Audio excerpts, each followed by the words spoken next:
Thank you. Good evening. Very evening.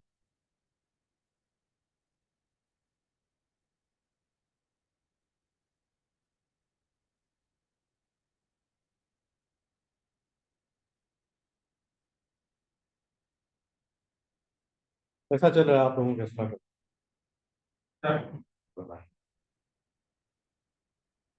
मुझे पहले में समझना है कि क्या प्रॉब्लम फेस हो रहा है, खासकर फाइनेंस के में, फाइनेंस इन्वेस्टमेंट रिस्क, इसमें क्या पर्टिकुलर प्रॉब्लम्स आप लोग फेस कर रहे हैं। ये मुझे क्योंकि मुझे बहुत सारे फीडबैक्स आए हैं कि बहुत सारे इश्यूज हो रहे हैं। तो स्टार्टअप काफी अच्छे कर रहे हैं, लेकिन पर्टिकुलरली फाइनेंस इन्वेस्टमेंट और रिस्क में कहाँ कहाँ इश्यूज हो रहे हैं ऑन द ग्राउंड, वो मुझे आपसे पहले समझ। Fundamentally, this is the biggest roadblocks. Yes, yes.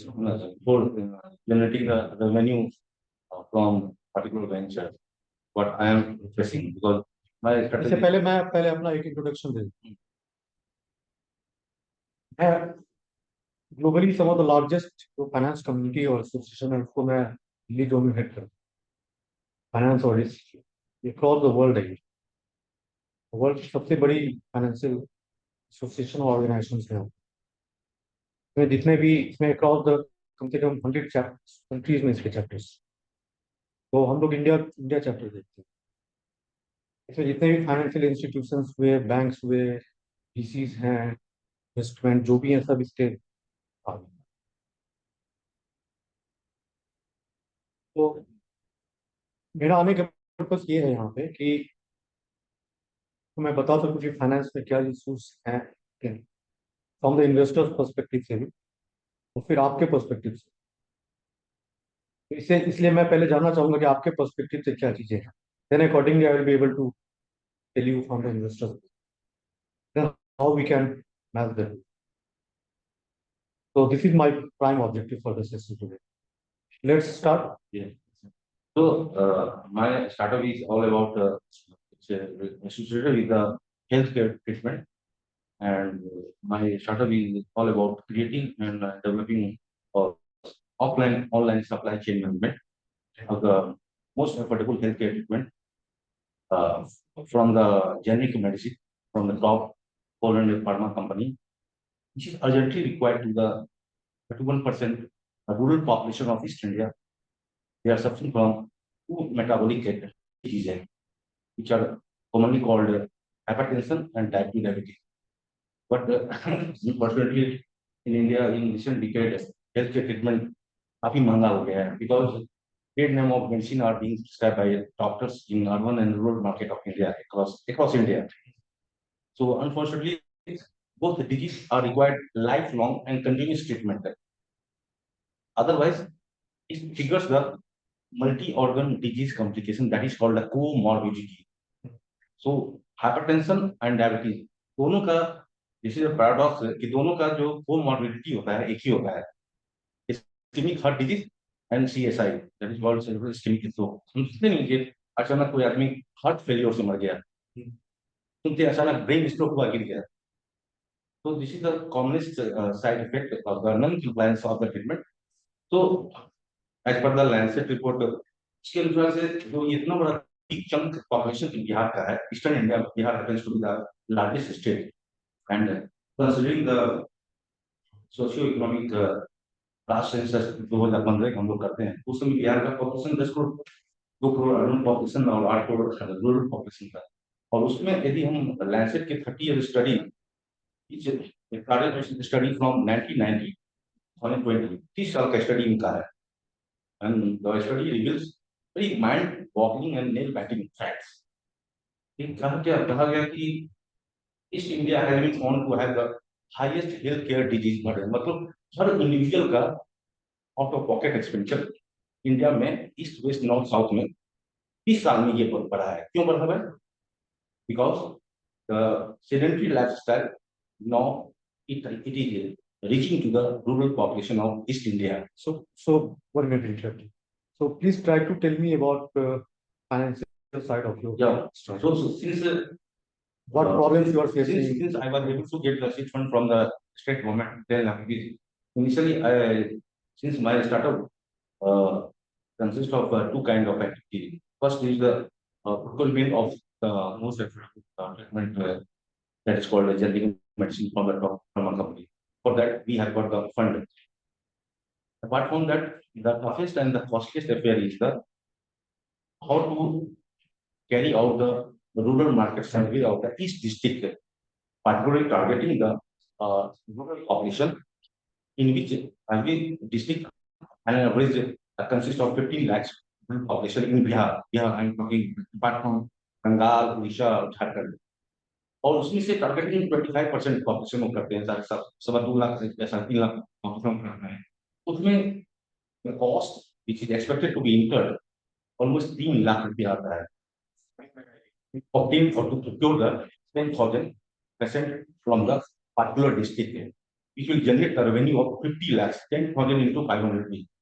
500 B is the one full cost of the treatment incurred with the trade demo medicine. आपका अभी तक कितना सीड फंड आपने रेज किया है? क्योंकि गवर्नमेंट से हमने 10 लाख केवल आपका वही फंड है? बस वही फंड है। उसके तरफ से डॉक्टर जा रहा है, मेरा जो डिस्टेंस का ऑफलाइन एक्टिविटी है वो जो है कैरी आउट नहीं कर पा रहा है। हाँ, बोली बोली। और उसके चलते मतलब रेस्ट टीम फॉर्मेशन और other aspect that is already nowhere. तो मेनली आपको अभी तक सीड फंड मिला और उसके आगे आपको इश्यूज हो रहे हैं क्योंकि फंड आपके पास नहीं है। तो आपने कभी एंजल इन्वेस्टर्स या फिर किसी को अप्रोच किया था? Fortunately since I have joined CIMB, तब से मुझे लग रहा है कि I got the opportunity to interact with the peoples, especially recently 2 weeks back Mr. Anshuman Sinha directly came from California, so उनसे भी इंटरेक्शन हुआ। उसके बाद ma'am recently Sharda Sharma, she is one of the iconic person in the startup India, उन लोग से भी interaction हुआ। तो उनसे बात हुआ है, लेकिन ये लोग जैसे ईमेल मांगा, ईमेल कीजिए, मैंने भेजा है आपको, सो मिस्टर अंशुमन सिन्हा को भेजा है। Till I am waiting for the response to come, response नहीं आया। आपके कंपनी का वैल्यूएशन क्या होगा? अभी तक हमने अपना सीए से वैल्यूएशन अभी तक हमने करवाया नहीं है, because I am waiting for the lump sum 20 lakh भी अमाउंट कहीं से मिल जाए तो देन आई कैन। आप कितना एक्सपेक्ट कर रहे हैं? Minimum 20 lakh rupees, so that so that I will be able to bear all the expenses of staffs, salaries, one year's expenses, rural market survey of 2 or 3 districts. If I am able to procure even 1 or 2 districts data, to number of 20,000, that's enough for me. That is huge. So your main issue is that you have only seed fund right as of now from the government. Yeah. Then you are trying to raise the fund. Yeah. Okay, but you are not able to convert as of now. Yeah. You are trying for that. Yeah. That's the major roadblock. Any other problem? Any finance related? Any other things? आपका mentorship, you have the right mentorship. Yeah. Finance. This is a very important question. We got to that you need any startup who needs a coach, good coach and mentorship. That I am looking for, because without coach, it's difficult to kick off the startup and generating revenue. So whatever the mistakes I am committing, so there should be someone on me who will take care of and correct this and guide me. Yeah, definitely, because it's for everyone.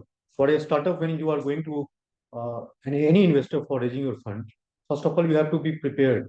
You have to be groomed on the financial front. Then you can approach the investors, because investors are going to ask you so many questions. You have to be prepared for that. तो मैं ये जानना चाहता हूँ in general कि आप लोगों को फाइनेंशियल, चलिए फंड तो that's quite important, that will come secondly, लेकिन उससे पहले आप लोगों की फाइनेंशियल मेंटरशिप कैसी है? आपको सही गाइडेंस मिल रहा है फाइनेंस में? जैसे मैं वैल्यूएशन की बात करूँ, valuation is a very tough concept, अपने आप में बहुत टेक्निकल कॉन्सेप्ट होता है। आपको वैल्यूएशन के बारे में समझ में आता है, या फिर आप कैसे इन्वेस्टर्स को पिच करना है उसके बारे में आपको आइडिया है, या फिर आपका फाइनेंशियल मॉडल कैसा है नहीं है, इसके बारे में आप लोगों को कैसा मेंटरशिप और ट्रेनिंग आपको अभी तक मिल रही है? It is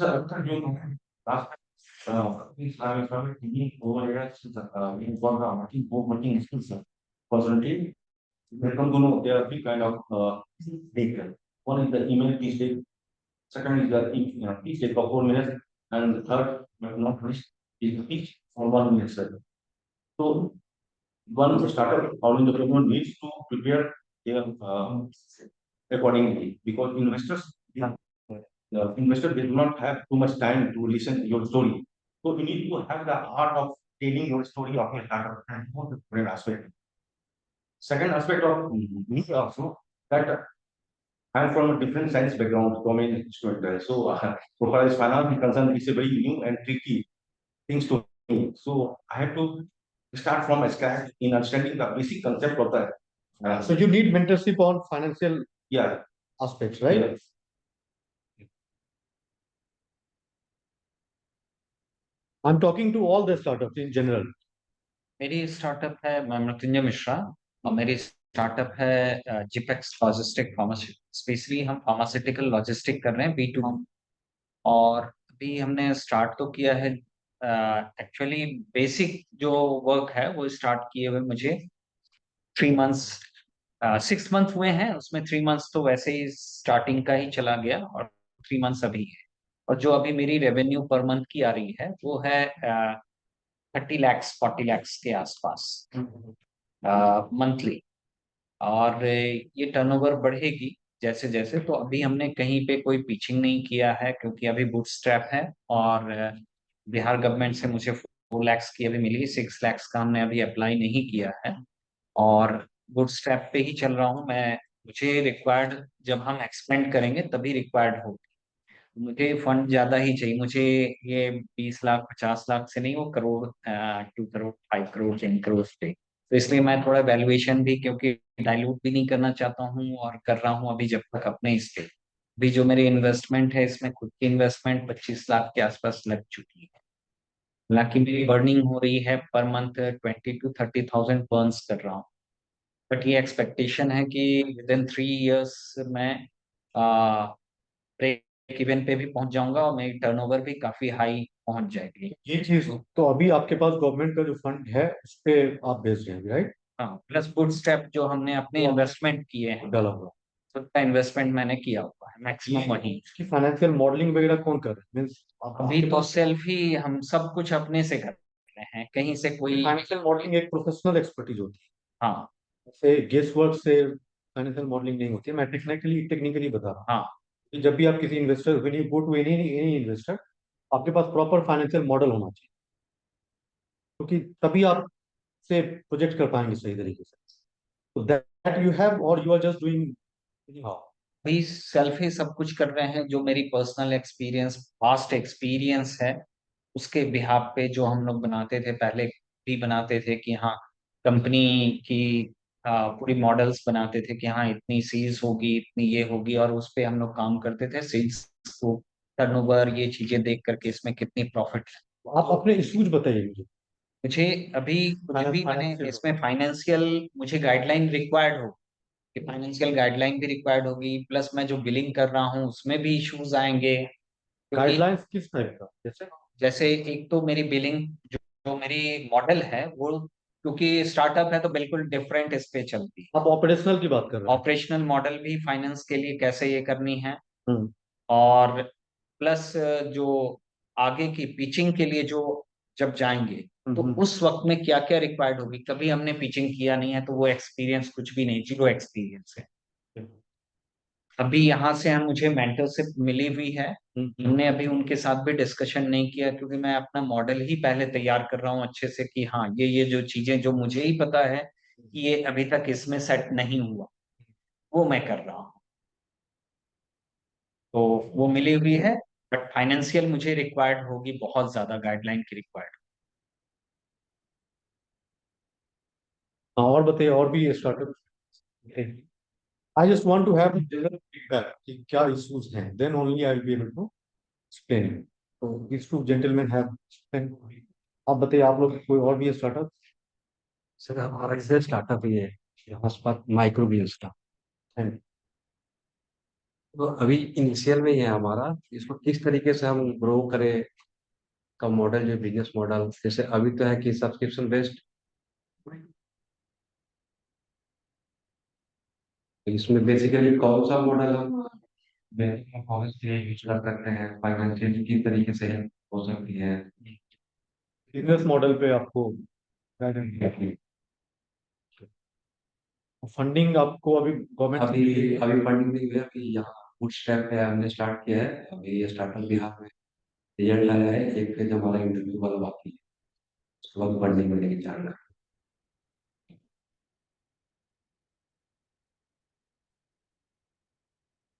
को वर्किंग स्पेस आप लोगों का यहीं पे है। जी।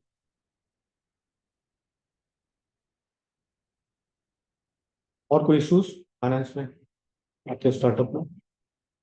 फाइनेंस का इशू, वो जो फंडिंग मिलेगी उससे हम इतना रिवेन्यू हो सकता है कि हाँ हम डे टू डे लाइफ में 400-500 कस्टमर तक हम पहुंच सकते हैं।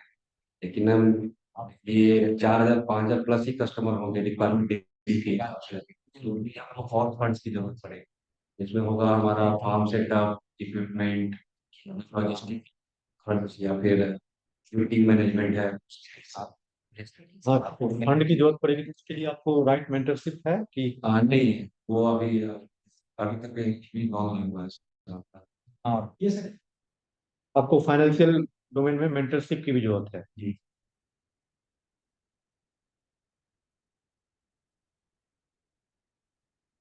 ठीक है, और बताइए और कोई दूसरी एक एग्जाम्पल बता सकते हैं किस टाइप का प्रॉब्लम आता है? एग्जाम्पल करना चाहते हैं इसमें।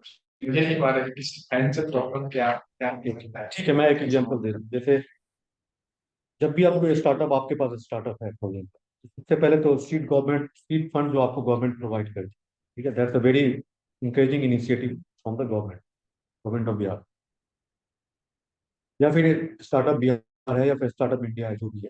तो उसके बाद क्या होता है कि आप आपके जो रिवेन्यू आ रहे हैं, आपके जो इनकम है, आपके जो फंड है, उसका प्रॉपर प्रोजेक्शन होना चाहिए आपके पास कि down the lines, over the years या ओवर द क्वार्टर्स, आपके कैसे कैसे आपके पास कितने रिवेन्यू स्ट्रीम है, कितने इनकम आ रहे हैं और कितने आपको उसको कैसे स्पेंड करना है। और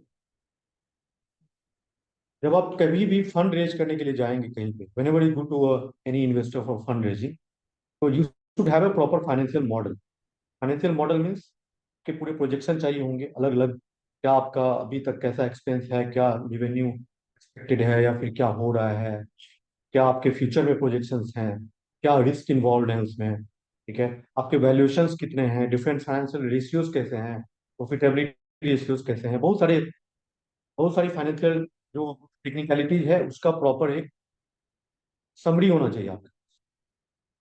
कि जब भी कोई investor, whenever any investor is going to invest in you, so they are going to look from a portfolio perspective. They have their own portfolio. They are looking from risk return perspective. So ultimately, you have to convince, and like you, there are many startups, many options they have, and they have to select few startups, right? Suppose they have 100 options, and they have to select only 20 startups. So you have to show them, you have to convince them that how your startup is going to generate optimal or best risk return for them. समझ रहे हैं मैं क्या बोल?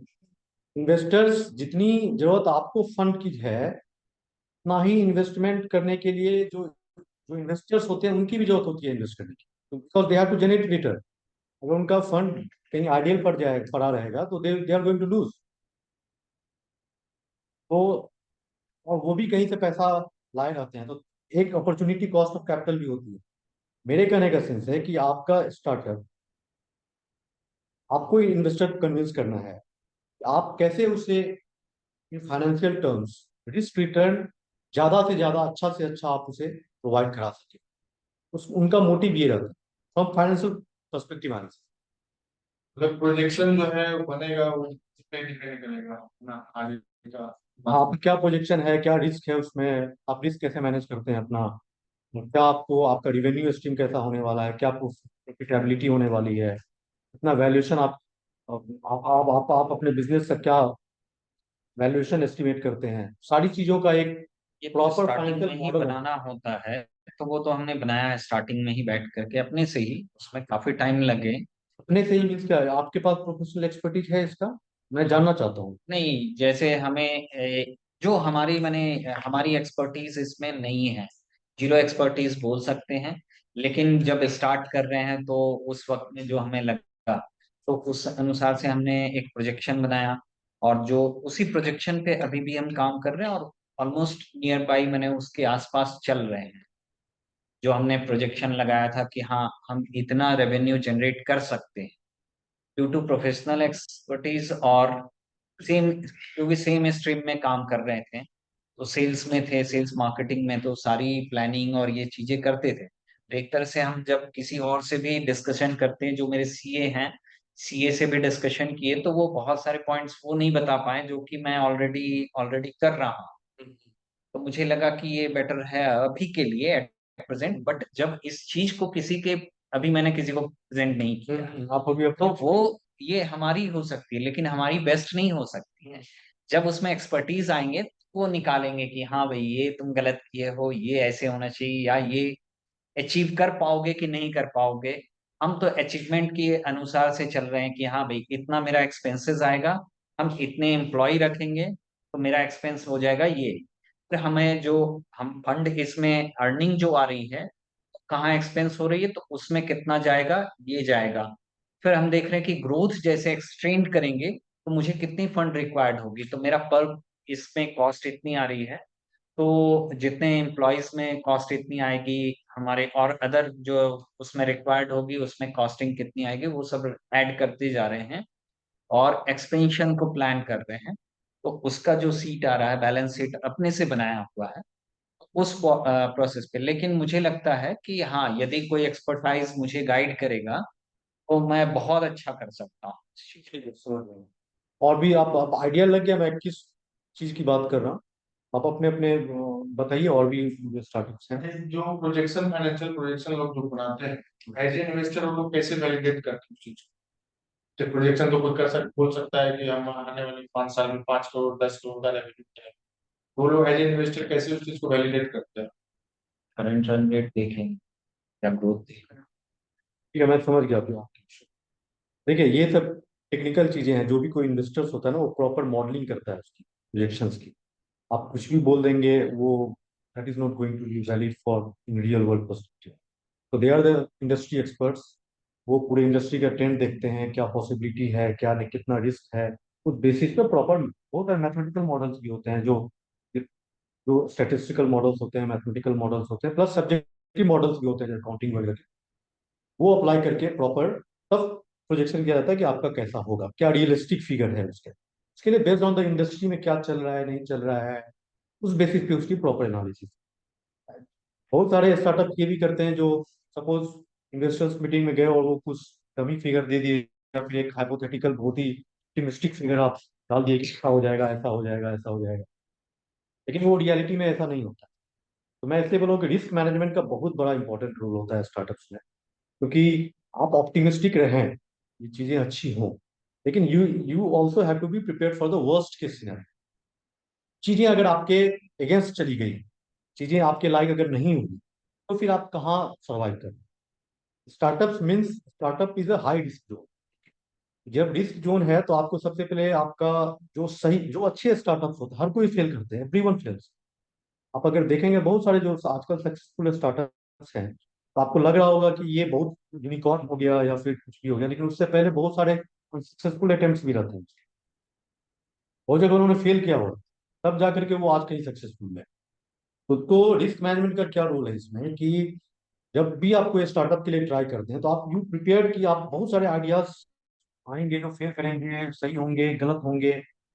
तो trick ये है आपको कि ये ट्रायल एंड एरर का भी एक्सपेरिमेंट, आप नए नए आइडियाज के साथ एक्सपेरिमेंट करो। ऐसा नहीं, क्योंकि आप जो फ्रेमवर्क लेके चल रहे हो कि ये प्रोजेक्शन होगा, ये होगा, ये होगा, कोई जरूरी नहीं है कि वो down the line that would be successful. Lot of plan uncertainty. लेके भी चलते हैं, वो चेंज भी होते जाता है ड्यू टू वर्किंग वर्किंग, ये नहीं ये वाला ऐसे करते तब बेटर होता, हम तो सोच रहे थे ऐसे हाँ, कर। तो बिकॉज एज ए ह्यूमन हम लोग बहुत सारी चीजें सोचते हैं, we think so many things, लेकिन things are very complex in the real world. तो चीजें कुछ अनहैपनिंग हो जाती। कोई नहीं सोचे थे कि कोविड भी होगा, हो गया।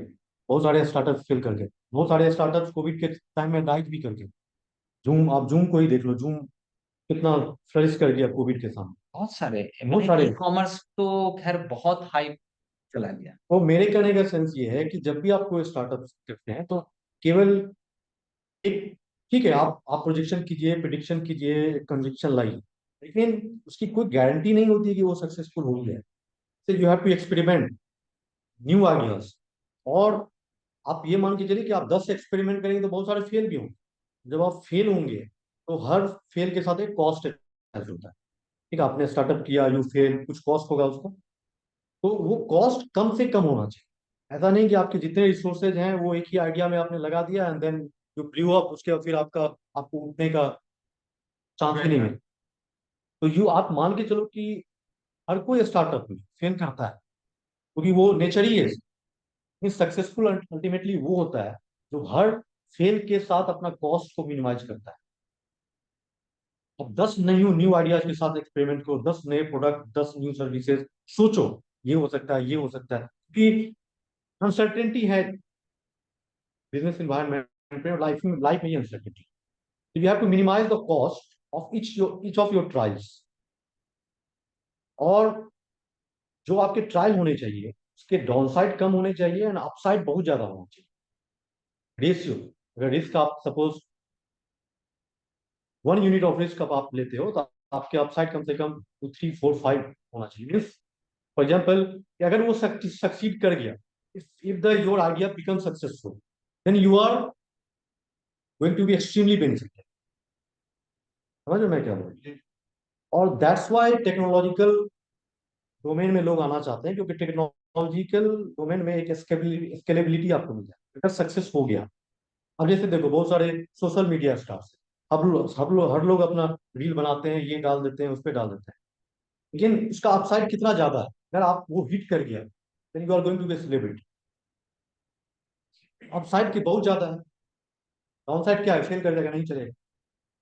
तो whenever you are planning for a startup, जब भी आप करते हैं तो आप नए नए आइडियाज के साथ एक्सपेरिमेंट करो, कि बहुत सारे आइडियाज फेल करेंगे। ये नहीं कि एक ही आइडियाज को लेकर के या एक ही प्रोडक्ट को लेकर के बहुत ज्यादा ओवर ऑप्टिमिस्टिक या कन्विक्शन लेकर के हम चले गए और फिर वो फेल करें। और हर आइडिया, हर एक्सपेरिमेंट के साथ अपने कॉस्ट को मिनिमाइज करें। तो रिस्क मैनेजमेंट सबसे ज्यादा इंपॉर्टेंट। अगर आप रिस्क मैनेज कर लिए, if you are able to manage your risk, then automatically over the time आप सक्सेसफुल होंगे। क्योंकि सर्वाइविंग सबसे बड़ा इंपॉर्टेंट। मैक्सिमम जो स्टार्टअप्स होते हैं वो कुछ टाइम के बाद बंद होते हैं। क्यों? रिस्क मैनेजमेंट की कमी क्यों? सबसे पहले अपने सर्वाइवल को आप देखो कि आप सर्वाइव कैसे करेंगे। You will have to be resilient. और अगर आप उस चीज पे आप स्टूडेंट हो गए कि अगर कुछ चीजें आपके एक्सपेक्टेशन के अपोजिट भी अगर हो रही है, चीजें उतनी अच्छी नहीं भी हो रही है, then also you should have proper backup, या फाइनेंशियली आप कितने फ्लेक्सिबल है, कितने रेजिलिएंट है, दैट इज क्वाइट। और इन चीजों का वैल्यूएशन में भी इफेक्ट पड़ता है। Because from an investor's perspective, when investor analyses your business, वो रिस्क की भी एनालिसिस करता है कि ये this particular startup is how much resilient it is. केवल रिटर्न से नहीं होता है, रिस्क एडजस्टेड रिटर्न देखना पड़ता है। वो इन्वेस्टर अगर आप में पैसा लगा रहा है, उसके क्या रिस्क है, क्या रिटर्न एक्सपेक्टेड हो सकता है। तो दीज थिंग्स, ये सब फाइनेंशियल मॉडल्स के प्रॉपर पार्ट होते हैं। I hope I am able to. हाँ, आप बताइए और भी कुछ। हाँ, बताइए। मैं ये पूछ रहा हूँ, अभी आप बता रहे थे प्रोडक्ट बेस्ड कंपनी के बारे में, थोड़ा यानी कि एलिब्रेट करेंगे। सर्विस, अगर किसी का स्टार्टअप सर्विस बेस्ड, तो उसके लिए क्या प्रोजेक्शन होना चाहिए फाइनेंशियल? फाइनेंशियल प्रोजेक्शन क्या होना चाहिए, मैं समझा नहीं थोड़ा। आप रिस्क एनालिसिस बता रहे थे कि बैकअप प्लान होना चाहिए, अगर प्रोडक्ट है, एक प्रोडक्ट नहीं चल रहा है तो यानी कि अल्टरनेटिव सॉल्यूशन होना चाहिए। लेकिन अगर किसी का स्टार्टअप सर्विस बेस्ड है तो उसके लिए क्या होना चाहिए, मतलब किस टाइप का, यानी कि अगर आगे की सीधा। मैं अभी उस पर्टिकुलर डोमेन में अभी नहीं जा, क्योंकि मैं फाइनेंशियल डोमेन में रखना चाह रहा हूँ चीजों को, क्योंकि देयर लॉट ऑफ क्वेश्चन। लेकिन आपके क्वेश्चन का मैं ये बोलना चाह रहा हूँ कि सपोज अगर आप सर्विस में भी हैं, फॉर एग्जाम्पल आप देखें अभी जोमेटो ही है, वो अलग अलग आइडियाज लेकर के आ रहा है, ठीक है, या उबर। पहले कभी वो मेन फंक्शन उसका कहीं और है, लेकिन बाद साथ साथ वो डिलीवरी का भी में ले आया, मार्केट में आ गया। तो मैं क्या करना चाह रहा हूँ कि उसका प्राइम तो है कुछ दूसरा, लेकिन साथ साथ वो चीज उन चीजों के साथ भी एक्सपेरिमेंट करता रहा। क्योंकि पता नहीं कि आज जो सिनेरियो है वो 5 साल के कब बाद चेंज वही हो रहेगा, जाए। अब तक ऐसी कोई जरूरत। बहुत सारी कंपनीज 10 ईयर्स में चला। आज आप देखो, आप गूगल भी है, गूगल को भी खतरा था चैट जीपीटी से। 1998 से लेकर अभी तक एक कोई नहीं जाना था कि नेक्स्ट 20 ईयर्स में गूगल दुनिया को इतनी चेंज कर दे, इतना चेंज कर दे। एंड देन जब से ChatGPT has come, was an existential risk to Google. Literally Google का भी फ्यूचर अनसर्टेन था कि पता नहीं क्या चैट जीपीटी उसके साथ क्या करे। तो मार्केट बहुत कॉम्पिटिटिव है। अगर आप सर्विस इंडस्ट्री में आप देखो, जोमेटो है या फिर उबर है, वो क्या कर रहा है? ठीक है, उसका जो मेन जो है वो तो कर ही रहा है, लेकिन साथ साथ नई नई एड ऑन सर्विसेज देने की भी वो कोशिश करता है। समझ मैं क्या बोलने की कोशिश कर रहा हूँ? Main my main thing is that you have to experiment with new ideas. ठीक है, एक सर्विस आप दे रहे हो, अगर कुछ और ऐड ऑन कर सकते हो या नहीं कर सकते हो, तो फिर सेम को, तो you have to make a portfolio of new ideas. समझ रहे हो? तो उससे क्या होगा कि आप में ये होगा कि अगर एक फेल भी करता है तो then you are going to make up from the another. You should have a portfolio kind of thing. तो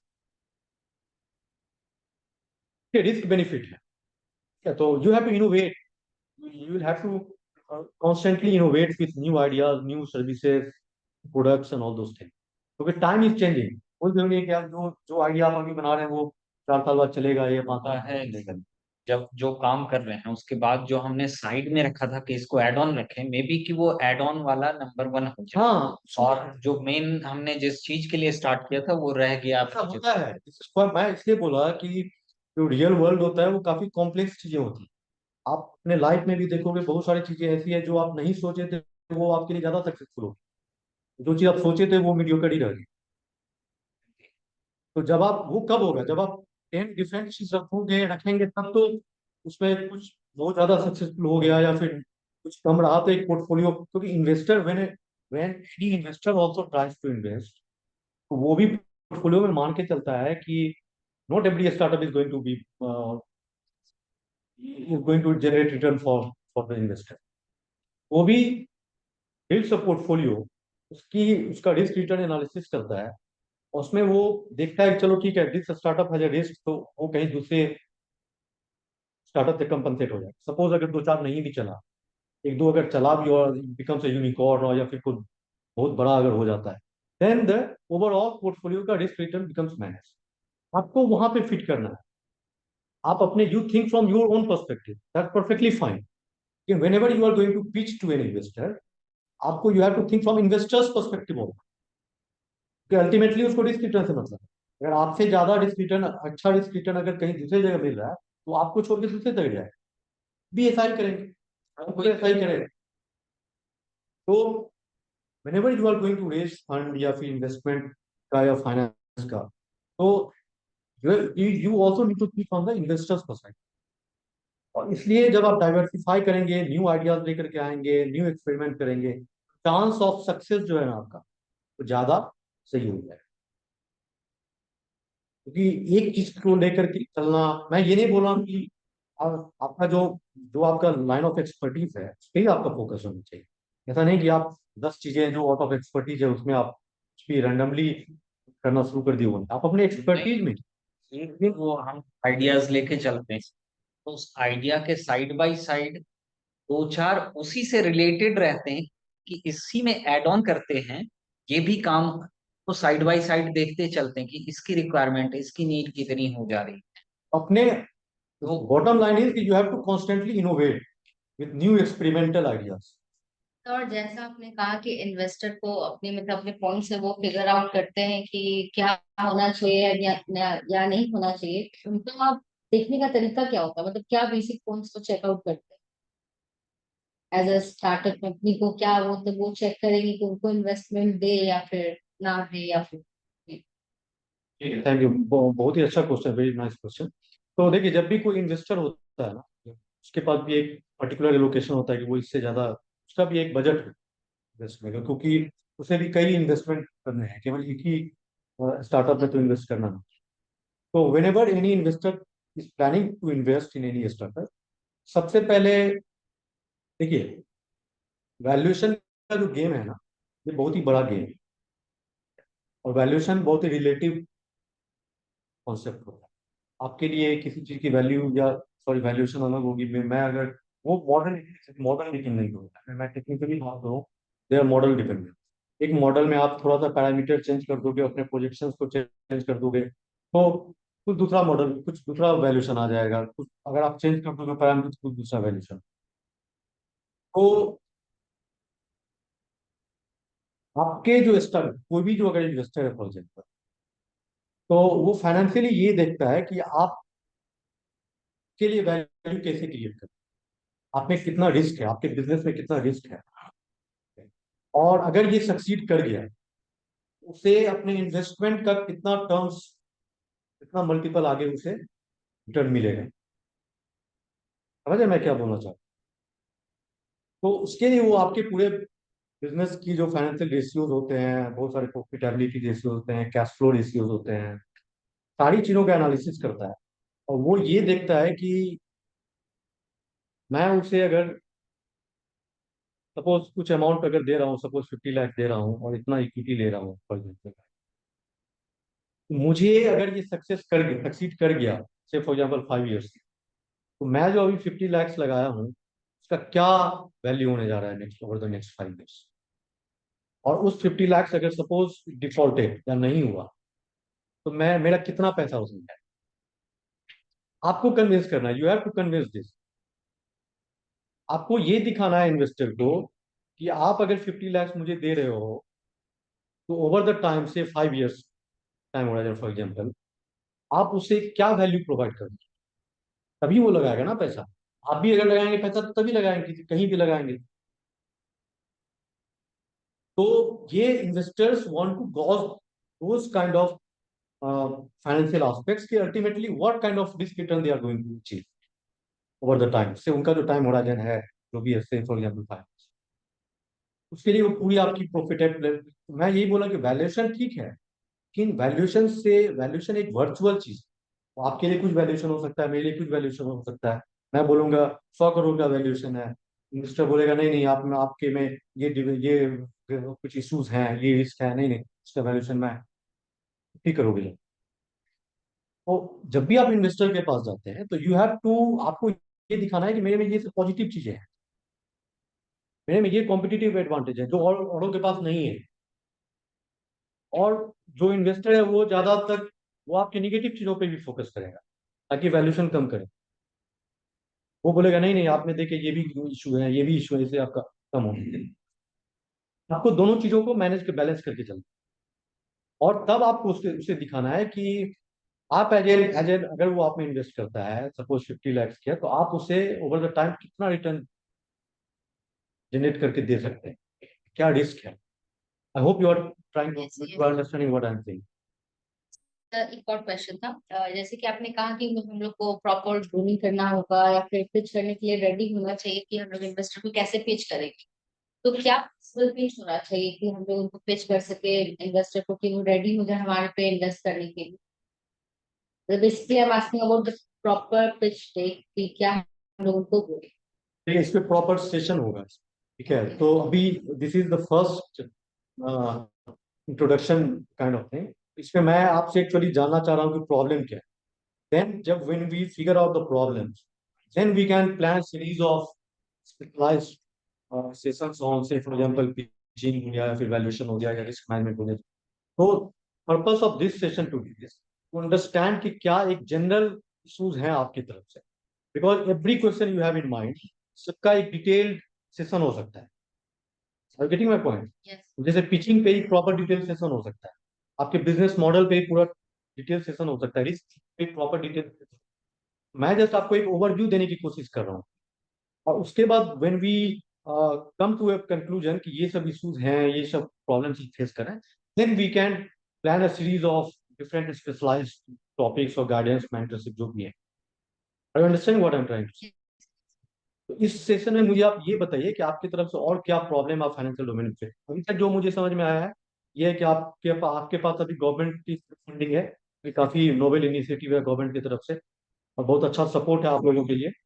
और उसके बाद आपको आगे जो फंड रेज करना है, उसमें आपको प्रॉपर मेंटरिंग चाहिए, गाइडेंस चाहिए, कैसे करना है, नहीं करना है, कैसे टीचिंग होनी चाहिए, कैसे टेक्निकली आपको समझना है, ये सब इश्यूज है, राइट? ओके एक जो मुझे लगती है वो शायद सबके साथ भी होगी कि जैसा आपने बताया कि बिल्कुल हम लोग अभी अपने जो फाइनेंशियल मॉडल कैसे, क्या वैल्यूएशन होगी, इन चीजों पे कोई बाहर से अपने नजर से तो हर कोई अच्छा देखता है, अच्छा बनाता है, लेकिन बाहर से जब वो कोई उसको एनालाइज करने आता है तब वो सही पॉइंट आउट कर पाता है।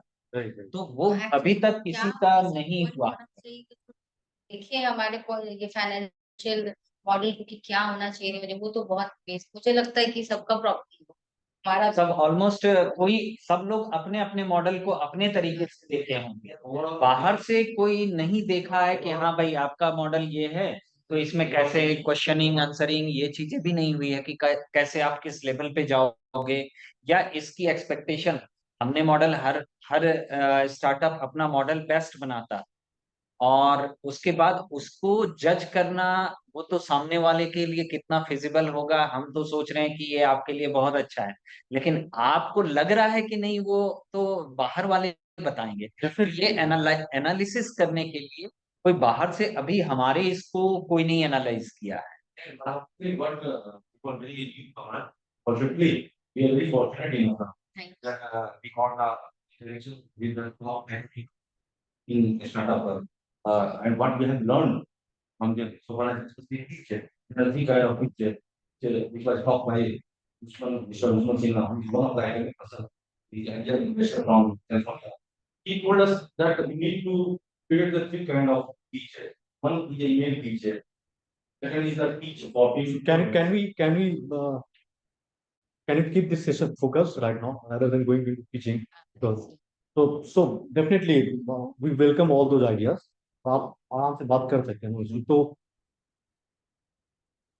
हाँ तो हम लोग क्या बात करें? फाइनेंस के रिगार्डिंग कि फाइनेंस कैसे Financial. सबको मैंने सबके जो फाइनेंशियल इशू जो है कि कैसे उनका फाइनेंशियल कोई भी देखे फाइनेंशियल सेट, तो वो एनालाइज कर पाए कि हाँ ये अच्छा है या इसमें ये Definitely, points it's a very technical area. ये हाँ। काफी टेक्निकल एरिया होता है। जो फाइनेंशियल मॉडलिंग हुए, वैल्यूएशन हुए, रिस्क मॉडलिंग हुए, जो होते हैं, जो आप इन्वेस्टर्स के जाने के पहले आपको प्रिपेयर करना होता है। That's a very technical area. इसमें आपसे भी इनपुट चाहिए होता है। जो प्रोफेशनल लोग होते हैं जो प्रिपेयर करते हैं उनका भी कंट्रीब्यूशन होता है, तब जाके वो चीजें होती हैं।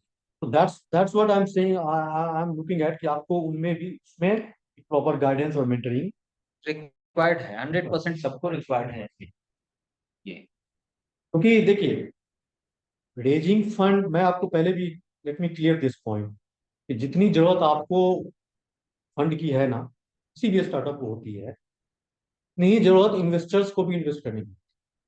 ऐसा नहीं है कि इन्वेस्टर को इन्वेस्ट नहीं करना, क्योंकि वो भी कहीं से पैसा लिया रहा। अगर वो इन्वेस्ट नहीं करेगा तो उसे आगे भी देना है जेनेटिक, वो भी बहुत बेचैन रहता है इन्वेस्ट करना। लेकिन राइट इन्वेस्टमेंट वो भी वो सही जगह पे करेगा। ऐसे तो कहीं नहीं करेगा। तो आप ये सोचो कि if any investor has suppose 100 options, he has to, he or she has to make a portfolio, build a portfolio of say 20 stocks. तो आपको you have to fit in that 20 startups. वो जब एनालिसिस अपनी करता है तो आपको नहीं करेगा तो उसको करेगा, उसको नहीं करेगा उसको करेगा। तो you have to convince the investor कि what kind of risk return you are going to. इसमें तो सबसे बड़ी चीज है कि वो देखेगा फाइनेंस कितना मेरे पास पैसे आ पाएंगे, ये कंपनी आप ग्राउंड पे रिजल्ट भी चाहिए। मैं बहुत हवा में बात करूंगा कि ये हो जाएगा, ये हो जाएगा, वो हो जाएगा, वो सब ठीक है, लेकिन कौन जानता होगा या नहीं। तो आप देखें अभी बहुत सारे स्टार्टअप हैं जो यूनिकॉर्न थे, मैं नाम नहीं लेना चाहूंगा, जो वैल्यूएशन क्रैश कर गया। बहुत सारे स्टार्टअप्स, कुछ लीडिंग स्टार्टअप्स हैं जिनके काफी बिलियंस ऑफ डॉलर के वैल्यूएशन में से भी काफी है। वैल्यूएशन मैं पहले भी बोला हूँ कि दैट्स अ रिलेटिव थिंग। आप वैल्यूएशन मॉडल बनाओगे, चीजें बहुत ही वो भी वैल्यूएशन की भी एक मॉडलिंग होती है, मैथमेटिकल मॉडलिंग भी होती है। वो आज है कल नहीं है, लेकिन होते रहता है। ठीक है, अब आप देखें लाइव एग्जांपल, आप देख लीजिए कुछ टॉप स्टार्टअप्स जो उनके वैल्यूएशन क्रैश कर गए, इवन 70 80 90% तक क्रैश कर गए, है ना। सर्वाइव अल्टीमेटली कौन करेगा? जिसके पास कैश फ्लो है, जिसके पास प्रॉफिटेबिलिटी है, जिसके पास रियली में बिजनेस आ रहा है, प्रॉफिट हो रहा है, वो सर्वाइव करेगा। इस मैनेजमेंट को बढ़ के रखने जिसका रिस्क मैनेजमेंट सही है, अल्टीमेटली वो सर्वाइव करेगा। और अगर आप बहुत सारे आपके ऐसे भी स्टार्टअप है जो बूटस्ट्रैप है, फंड की जरूरत नहीं है, खुद ही जनरेट करते हैं इतना अच्छा कैश फ्लो और रेवेन्यू की, उनको जरूरत ही नहीं है फंड की। ऐसे भी स्टार्टअप, सर अब जीरोधा देख लो, जीरोधा इंडिया का, जो हो सर, वो आज तक किसी से अभी तक फंड रेज नहीं किया है, तो कितना अच्छा कैश फ्लो है उसका, है अच्छा है। तो मेरे कहने का सेंस है कि आप वैल्यूएशन ठीक है, अच्छी बात है, वैल्यूएशन होनी चाहिए, सही वैल्यूएशन, जस्टिफाइड वैल्यूएशन होनी चाहिए, लेकिन वैल्यूएशन एक वर्चुअल चीज है, के साथ साथ आपका ग्राउंड पे आपकी जो कैश है, प्रॉफिटेबिलिटी है, जो रेवेन्यू आ रहे हैं, उस पे भी आपका बहुत सारा फोकस होना चाहिए, क्योंकि वो भी एक इन्वेस्टर देखता है। सबसे बड़ा तो वही है, उसी के लिए तो सब कुछ है। हाँ, और साथ साथ जो आपकी टीम है, टीम की कैपेबिलिटी की भी बहुत इंपॉर्टेंट रोल होती है। कौन फाउंडर है, कैसे लोग अटैच्ड हैं, उनकी क्या कमिटमेंट है, वो भी काफी इंपॉर्टेंट है। कभी कभी ऐसा होता है कि आपके पास कोई प्रोडक्ट नहीं है, लेकिन वो आपके फेस वैल्यू पे, कि आपकी अपनी जो फाउंडर है उनके रिकग्निशन क्या है, उनका क्या रेपुटेशन है, उनका क्या बैकग्राउंड है, उस पर भी बहुत सारे इन्वेस्टर्स दे प्ले आउट। समझे मैं क्या बोलूँ? तो बहुत सारी चीजें होती है, तो there can be a detail session on every specialised topic. Just तो ये चीजें मुझे जो समझ में आई कि फाइनेंशियल मेंटरिंग, फंडिंग, हाँ, तो मैं क्या बोला था कि फ्रॉम इन्वेस्टर्स पर्सपेक्टिव उनको भी जरूरत होती है इन्वेस्ट करने की, आपको फिट करना है। फॉर दैट वो कोई चैलेंज नहीं है, मैं we can arrange the meetings with investors, that's not an issue. मैं आपको बता रहा हूँ, मैं नाम नहीं लेना चाहूंगा, मैं कुछ स्टार्टअप्स जो बिहार के कुछ स्टार्टअप्स हैं, मैंने उनकी इन्वेस्टर्स के, बहुत बड़े इन्वेस्टर्स के साथ में मैंने खुद उनका मीटिंग करवाया, लेकिन they could not convert. Reason तो वही होगी कि या तो मैं बता रहा हूँ आपको कि मीटिंग कराना इन्वेस्टर से, that's not a big thing, मैं कल का कल मीटिंग करवा देता हूँ, लेकिन आप कितना कन्वर्ट कर पाएंगे, that's the big thing. Investors are going to ask tough questions to you, कि उन्हें इन्वेस्ट करना, उनका पैसा लगेगा, they are going to ask tough question, आप कैसे टैकल कर सकते से डील करते हैं, that's the main thing.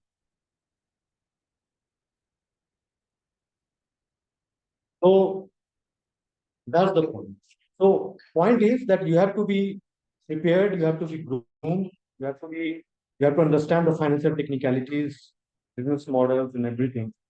Then once you're prepared, then meeting with an investor makes a sensible decision. Otherwise हम प्रिपेयर्ड ही नहीं है तो उनके क्वेश्चन का जवाब कैसे देंगे, वो क्या क्या पूछते हैं, क्या Otherwise, financial background. There are many kind of jargon of words they use in finance. right, right, We are not aware. right. It's quite to be, And they are going to ask you. and they will put a question before us.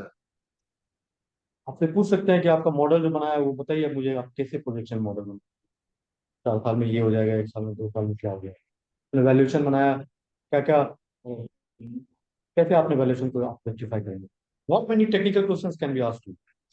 और जैसे कि आपने cash flow के बारे में बताया, cash flow का ideation क्या होना चाहिए, क्या आइडिया होना चाहिए, या किस प्रकार, मतलब किस तरह से हम लोग उसके, मतलब क्या पॉसिबल आइडियाज को हम लोग लेके कंसीडर कर सकते हैं अपने कैश फ्लो के लिए। वो भी एक पॉइंट है जिसको हम मुझे लगता है कि उस चीज को मेंशन करना चाहिए, क्योंकि क्या आइडिया पॉसिबल हम लोग को, मतलब आइडिएशन चाहिए आपसे कि क्या पॉसिबल हम लोग उसके बारे में जाने या बोले, या किससे किसी को बोले, मतलब बताएं। डेफिनेटली उसमें हम लोग जाएंगे डिटेल में, वो एक्चुअली एक सेशन आप प्लीज उसके लिए भी रखिएगा, कैश फ्लो आइडिएशन कैसे। हाँ, वो तो अच्छा, वो तो पार्ट ही होगा, क्योंकि फाइनेंस की जब बात होती है तो उसमें बहुत सारी चीजें, टेक्निकल चीजें होती है। तो पर्पस आ जाए, आई टोल्ड यू अर्लियर कि purpose of this session today is to understand the feedback from you, क्या इश्यूज आप फेस कर रहे हैं, then when I meet with the senior people, तो मैं उनके सामने सॉल्यूशन ऑफर कर दूं, क्या चीजें हैं, क्या मैं कैसे can contribute, we can grow, वो सब चीजें मैं अपनी तरफ से रखता हूँ। सर एक issue है. Sir, many times like we are agri-tech firm, so we for the services of hydroponic fodder production solution to the dairy farmers. तो हमारी टीम जब जाती है फील्ड में, तो ये क्या है कि इट्स इनोवेटिव प्रोडक्ट्स है ना फॉर डेयरी फार्मर्स, लेकिन उसमें वन टाइम इन्वेस्टमेंट है, इनिशियल इन्वेस्टमेंट है ना.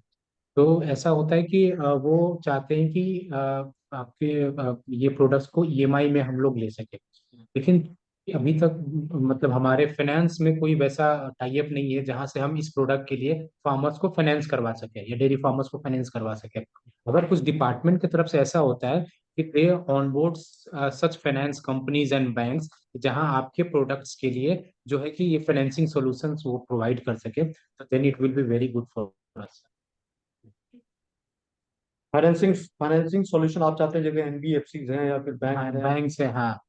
उन लोगों का आप ऑनबोर्ड करना मीन्स वो आपको क्रेडिट फाइनेंसिंग की बात कर रहे हैं. हाँ, क्रेडिट फाइनेंसिंग की बात करो अपने के लिए नहीं, हमारे कस्टमर्स के लिए, कि हमारे जो प्रोडक्ट्स हैं उनको खरीदने में कस्टमर्स को ईएमआई का ऑप्शन मिले थ्रू फाइनेंसिंग कंपनीज. फाइनेंस भी बहुत अलग अलग डिपार्टमेंट होते हैं. फाइनेंस एक इन्वेस्टमेंट होता है, और ये क्रेडिट फाइनेंसिंग वो दूसरी चीज होगी. समझ मैं क्या बोलना चाह रहा हूँ. ये डायरेक्टली इनको नहीं मिल रही है, लेकिन इनके कस्टमर को मिल रही है, जिसकी वजह से इनको बेनिफिट मिल रही है. हाँ, हाँ, तो वही इनडायरेक्ट हो गई. क्योंकि उनके लिए भी एक बिजनेस का अपॉर्चुनिटी अच्छा क्रिएट है. होगा, है ना. और हमारे लिए भी बिजनेस ग्रोथ रहेगा, क्योंकि सारे कंपनीज आजकल जितने भी बड़े बड़े कंपनीज हैं सब अपने प्रोडक्ट के लिए बैकएंड और फाइनेंस का सुविधा रखते हैं, है ना. तो वैसे हमारे भी प्रोडक्ट्स हैं जिनको हमें भी चाहिए कि फाइनेंसिंग का कोई बैकअप रहे, फाइनेंसिंग की सुविधा. सर मेरा भी एक क्वेश्चन था, ये कि फर्स्ट टाइम जो हम लोग ये इन्वेस्टमेंट लेने जाए तो कितना हम लोग शेयर्स डाइल्यूट करें, क्योंकि ये भी बहुत बड़ा क्वेश्चन आता है. क्योंकि जैसे हम लोग फाइनेंशियल मॉडल तैयार कर लिए, लेकिन शेयर्स कितना डाइल्यूट करना, किस वैल्यूएशन पे हम लोग फर्स्ट टाइम में रखना चाहिए, वो चीज को भी हम लोग थोड़ा सा इस चीज का भी गाइडेंस हो. डेफिनेटली ये तो बहुत ही वास्ट एरिया है अपने आप में. कितना इक्विटी आपको लेना चाहिए या कितना इक्विटी डाइल्यूट करना चाहिए, क्योंकि हमेशा बहुत ज्यादा वैल्यूएशन ही अच्छा नहीं होता, या फिर बहुत कम वैल्यूएशन भी अच्छा नहीं होता. ऐसा होता है कि आप सोचेंगे कि मुझे ज्यादा वैल्यूएशन मिल गया तो और अच्छा हो गया मेरे लिए. ऐसा कुछ जो भी नहीं होता है. तो ऑप्टिमल वैल्यूएशन देखना पड़ता है. वो भी इसलिए क्योंकि आपको केवल एक ही बार फंड रेज नहीं करना है, आपको सीरीज मल्टीपल टाइम्स हो सकता है फ्यूचर में आपको रेज करना. तो आपने पिछले कितना पे रेज किया है वो एक इंपॉर्टेंट फैक्टर हो जाता है आगे की. तो कितना इक्विटी मिलेगा और कितना कैसे डिसाइड होता है, वो प्रॉपर वैल्यूएशन के बेसिस पे डिसाइड होता है कि आप कितना इन्वेस्ट आप में कर रहा है, और अकॉर्डिंगली क्या वैल्यूएशन है, उस बेसिस पे आपका वो इक्विटी डिसाइड होता है. अब वो कितना ऑप्टिमल होगा, कितना आपको रेज करना चाहिए नहीं करना चाहिए, उसका क्या इफेक्ट होगा. ज्यादा पैसा रेज करना is not a very always a good thing. आप ज्यादा पैसा, सपोज मैं ज्यादा पैसा रेज कर लिया और उसके बाद इन्वेस्टर बिकम्स ज्यादा हो गया, वो मैं काम भी नहीं कर पाऊंगा अगर सही से, और they are going to control me. वो भी ऐसा नहीं है कि किसी भी investor, you you also have to be very selective कि कैसे इन्वेस्टर्स के पास आते हैं. कि जब इन्वेस्टर पैसा लगाता है तो बहुत सारे इन्वेस्टर्स ऐसे भी होते हैं जो प्रॉपर इंटरफेयर करेंगे आपके बिजनेस. वो चाहेंगे कि आप क्या कर रहे हैं, तो आपका रिपोर्ट चाहिए. हाँ, तो वो ऐसा नहीं कि आप यू कैन आप फ्री होल्ड की तरह कुछ भी कर लेंगे. अलग अलग टाइप ऑफ इन्वेस्टर्स. तो कहने का सेंस ये, मेरा पॉइंट ये था, तो पॉइंट वाज कि प्रॉपर इसका वैल्यूएशन के बेसिस पे कितना इक्विटी करना होता है नहीं करना होता है, वो पूरा कैलकुलेशन वैल्यूएशन पे के बेसिस पे. होमवर्क करके ही जाना चाहिए. हाँ, ऑब्वियसली होमवर्क नहीं करेंगे तो फिर आप तो सब मीटिंग से कोई फायदा नहीं है. तो मैं अभी आप 10 इन्वेस्टर से मिल लीजिए, तो पता चलेगा क्या होगा. बिल्कुल हो जाएगा. तब हेमंत की तरफ 50% डाइल्यूट कर दीजिए. हाँ, नहीं नहीं, वो कुछ हो वही ही नहीं बोलेगा. पाएगा. उसको जब नहीं तो लगेगा कि आपको ही नहीं पता, यदि मुझे ही मेरे फाइनेंस के बारे में नहीं पता है, तो वो वो आगे इंटरेस्ट को नहीं क्या बताएंगे और क्या आपको करेंगे. अगर पता होगा तभी तो आप उसके साथ नेगोशिएट करेंगे. How will you negotiate. वो आपको हमेशा निगेटिव चीज बोलेगा. नहीं, आप जब भी कोई सामान खरीदने के लिए जाते हैं, हम दुकानदार के साथ कैसे नेगोशिएट, आप उसके निगेटिव चीज पे हमेशा बोलते रहते थे कि ये हो जाएगा ये हो जाएगा, इसका दाम कम होना चाहिए. वो आपको हमेशा पॉजिटिव चीज बोलते रहेगा. नहीं नहीं, देखिए ये बेस्ट प्रोडक्ट है, ये है वो. कहने का आप समझ रहे हो?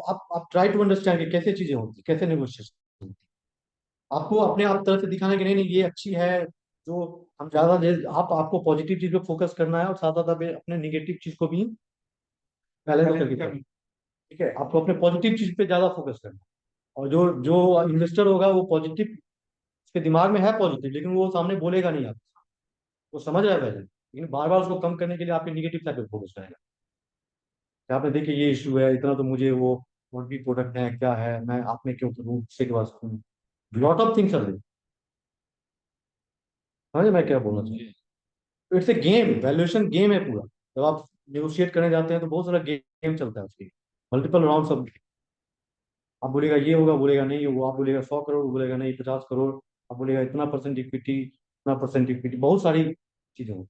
अल्टीमेटली आपको यू हैव टू प्रोजेक्ट की how confident you are with your product and how you can assure risk return, best risk return for any investor. Sometimes, sir, it's better to raise fund in debt rather than equity initial stage में. हाँ definitely, देखिए date और equity का भी जो concept होता है, एक ऑप्टिमल कॉम्बिनेशन होता है डेट इक्विटी का। अगर आप बहुत ज्यादा इक्विटी ही ले लेते हैं फॉर एग्जाम्पल, तो क्या होगा कि आपको इक्विटी इज लाइक ओनरशिप, आपकी कंपनी की ओनरशिप चली जाए। और अगर आप बहुत ज्यादा डेट ही ले लेते हैं फॉर एग्जाम्पल, तो क्या होगा, डेट का आपको इंटरेस्ट पे करना पड़ेगा, तो आप बहुत ज्यादा लेवरेज हो जाए। That's also very big risk. देखेंगे कहा जाता है कि जितना कम लेवरेज है तो दैट्स ए बेनिफिट, क्योंकि आपका आपको अगर आपको लोन का इंटरेस्ट कम, जितना कम से कम लोन रहे, तो क्या है कि आपको इंटरेस्ट कम पे करना पड़ेगा। उसका एक ऑप्टिमल बैलेंस होता है कि कितना डेट और इक्विटी का रेशियो होना चाहिए। ठीक है, ऐसा नहीं है कि कुछ भी, या पूरा इक्विटी ले लो या फिर पूरा डेट भी ले लो। Proper optimal ratio in, that's why I told कि in financial modelling proper calculations are done, कितना डेट बाय इक्विटी रेशियो आपको ऑप्टिमल होना चाहिए। ठीक है, सो दैट कि आपका जो वेटेड कॉस्ट ऑफ जो कैपिटल होता है किसी भी बिजनेस के लिए, that should be very optimal. तो उस बेसिस पे भी वो प्रॉपर उसकी, that's a technical area of finance, इसलिए मैं बोला कि it's a very conceptual and very deep area in itself. तो मैं यही चाहता हूँ, मैं यही जानना चाह रहा था कि ऑब्वियसली देयर रिक्वायर्स मेंटरिंग, और मैं नहीं चाहता, देखिए you don't have to finance expert.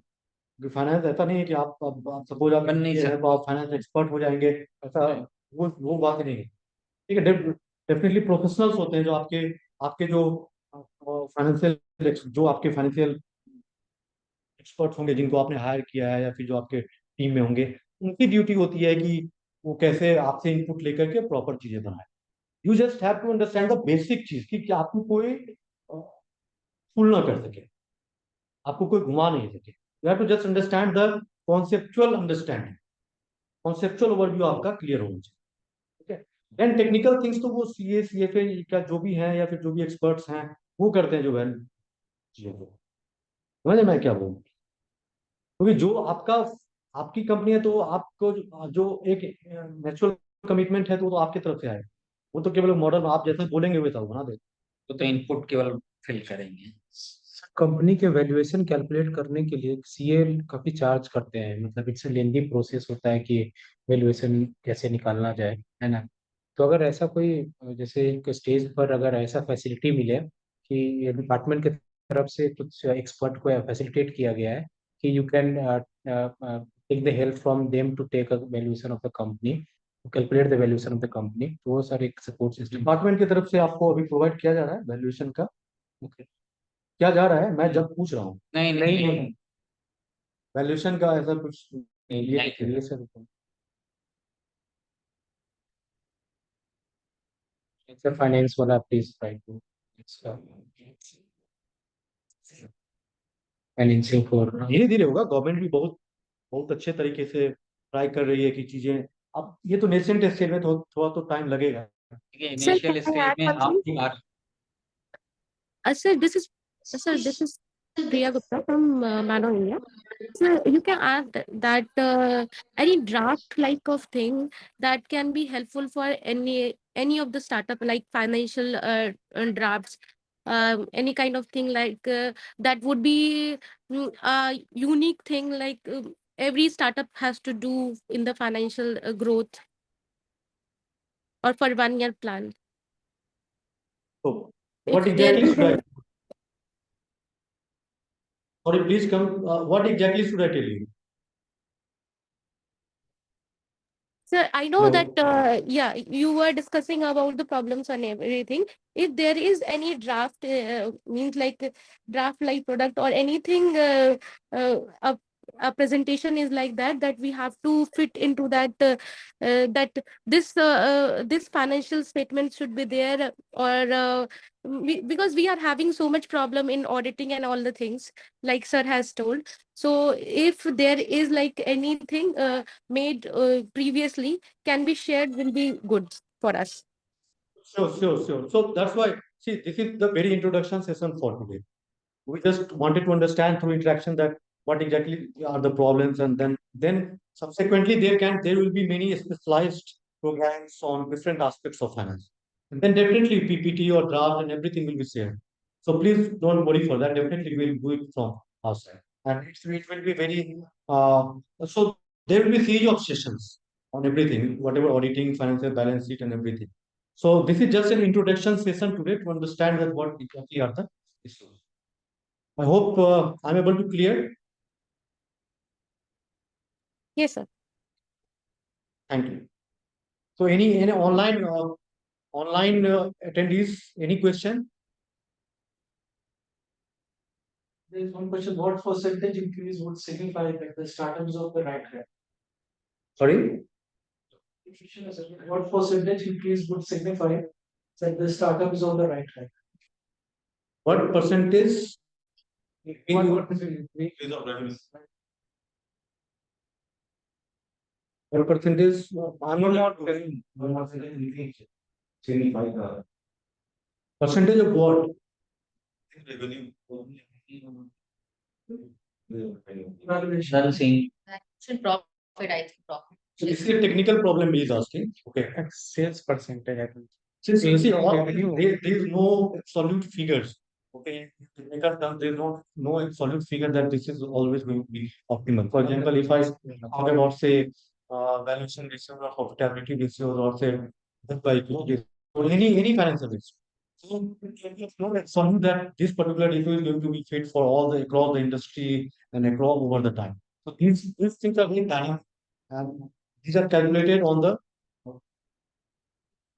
optimal ratios are basically calculated in a different market segment. So there is no one fit particular absolute value for this percentage or anything as far as ratios and all things are concerned.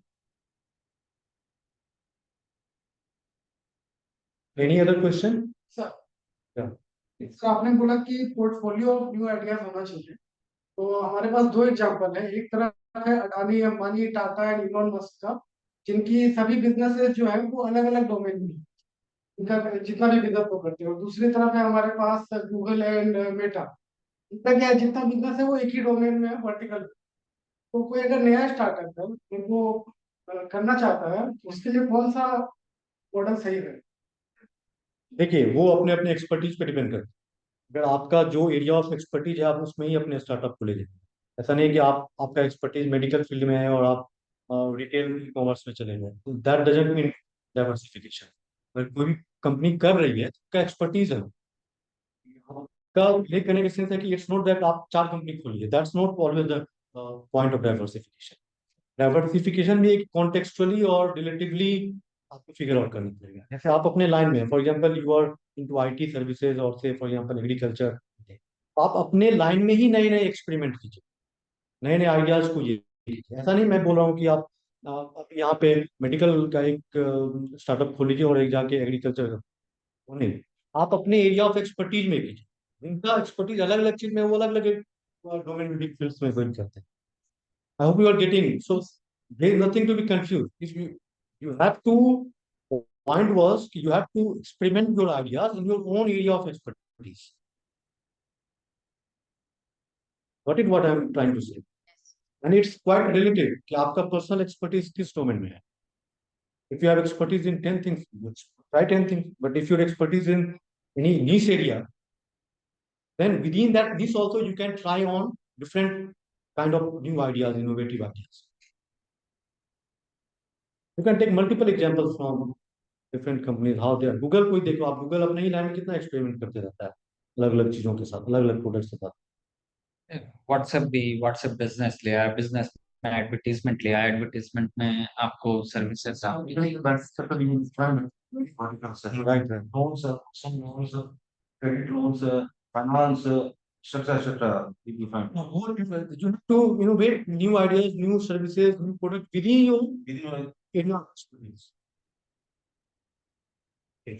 So any other question? इसके बाद next session कब होगी जब ये चीजों की solution मिलेगी? Solution will be. So finally we summarize कि few issues. So you are getting government seed fund, that's quite commendable from the government part that you all are getting that. And definitely we all are at the nascent stage. Sir एक issue और भी है कि seed fund release करने में जैसे second trends के लिए like we have putted the documentation, अभी 1.5 महीना से ऊपर हो गया but this funds has not been granted yet.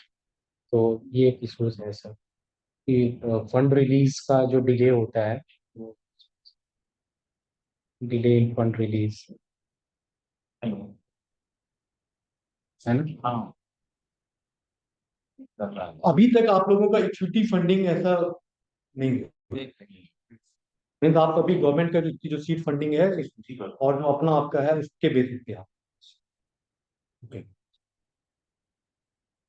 हाँ तो व्हाट आई वाज सेइंग कि ठीक है समय लगेगा क्योंकि गवर्नमेंट भी काफी प्रोएक्टिवली काम कर रही है इस पे बहुत सारे, लेकिन obviously it's a new area for तो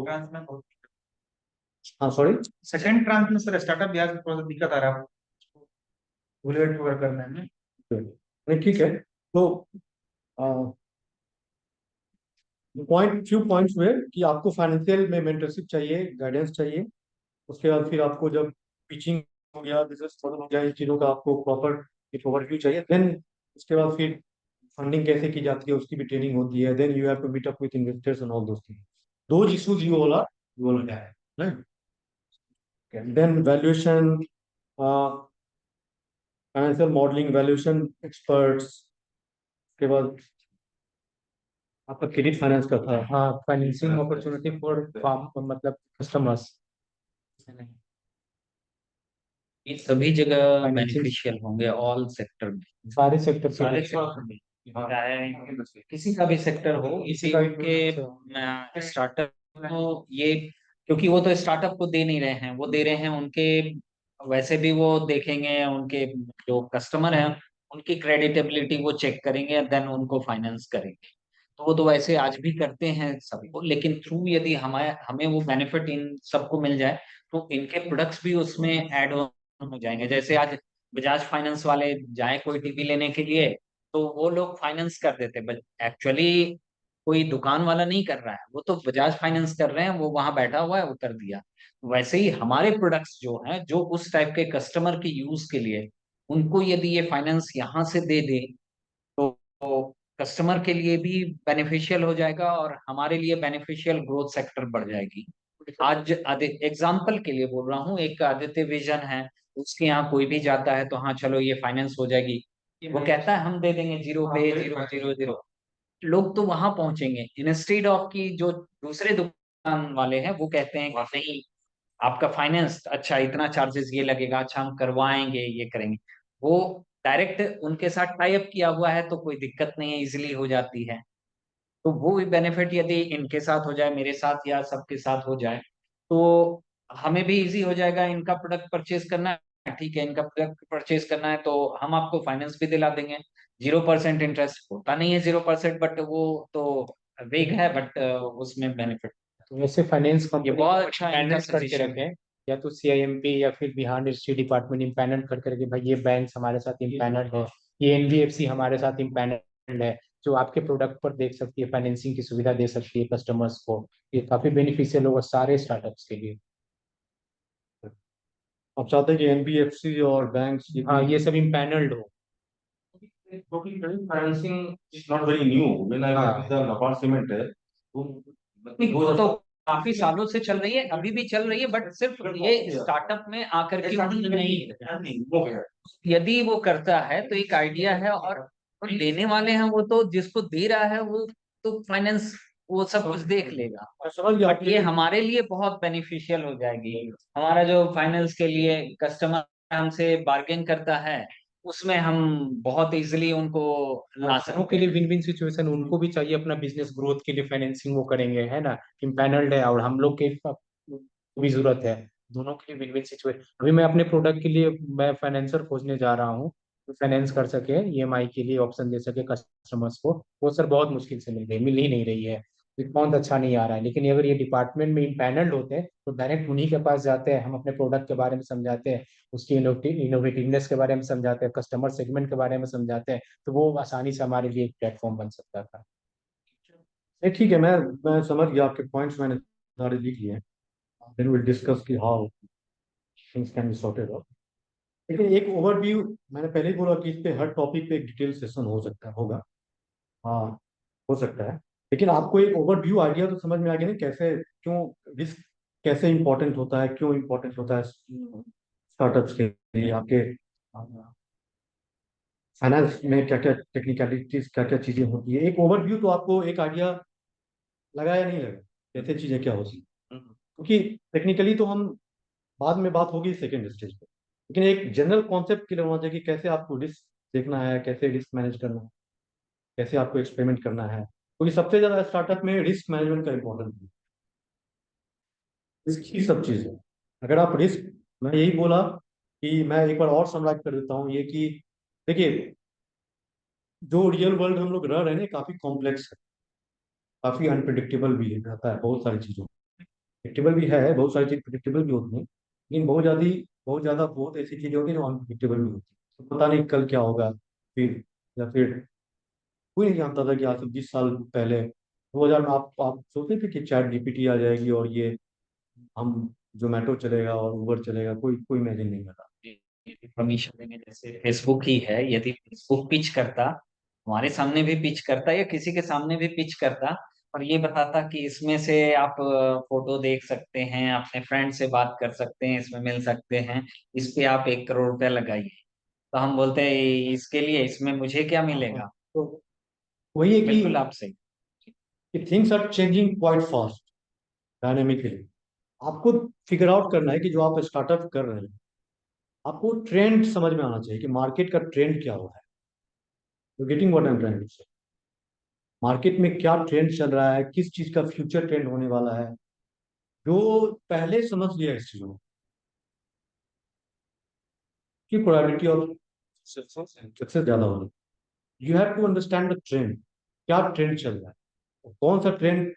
क्योंकि जो सक्सेसफुल बिजनेसमैन होते हैं वो 10 साल आगे, आज एलन मस्क क्या करता है, वो 10 50 साल आगे का सोच रहा है। समझ में प्रॉब्लम को सॉल्व कर रहे हैं। तो as an entrepreneur you have to be innovative, you have to think that things are quite fast changing, so you should understand the trend, future trend को समझना पड़ेगा। then you have to experiment with new ideas with proper risk management. You understand that you have to play with so many things, and you have to budget your risk so that you are trying and you are doing some trial and error with new ideas, new innovations. You know that many will fail, then you have to again grow up. There will be series of failure and then grow up, success. So you have to be very focused on risk management, your costing. Sir इसमें एक एक काम और कर सकते हैं कि अगर जैसे लाइक जनरली इंक्यूबेशन में क्या होता मैं है। इसको कंप्लीट कर हाँ रहा ये हूँ। And then what I was trying to say कि प्रॉब्लम क्या होता है कि हम लोग एज ए ह्यूमन बहुत ज्यादा चीजों को लोग लेके ऑप्टिमिस्टिक और प्रिडिक्टिव हो जाते हैं कि ऐसा होगा। लेकिन बहुत टाइम प्रैक्टिकली कुछ ऐसी चीजें हो जाती हैं जो कोई नहीं सोचा। तो वैसे अनफोर्सीन सिनेरियोज में how your startup is going to, इतना resilient, how resilient is your startup, those unforeseen scenarios.